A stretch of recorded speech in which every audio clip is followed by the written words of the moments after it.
صايرة في موضة جديدة هاليومين مو عاجبتني، وما أدري يعني إذا هو رأي عام ولا رأي شخصي، بس ما أدري ليش صايرين اليوم ما تتمسكون بأي علاقة.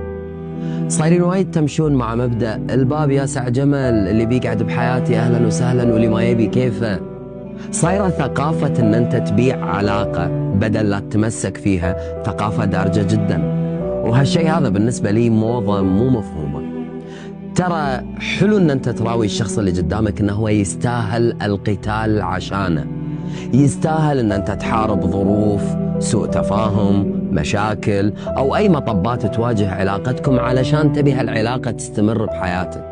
مو حلو ان اي بني ادم يحس بحياتك ان وجوده وعدم وجوده واحد، وتب تبقى اهلا وسهلا وتب تمشي ترى الباب ياسع على جمل. ليش صارت هذه الثقافة دارجة اليوم؟ ليش صرنا ما نعرف نبين حق الناس اللي موجودين بحياتنا انهم يستاهلون ان احنا نحافظ عليهم؟ اتمنى ان هالموضة هذه تعدي باسرع وقت، واتمنى ان كل واحد يعرف فعليا ايش كثر هو يستاهل انه هو يتمسكون فيه ويحافظون عليه. ترى هذا نوع من انواع التقدير. الله يخليكم، لا تستسهلون البيعة، ترى مو حلوة.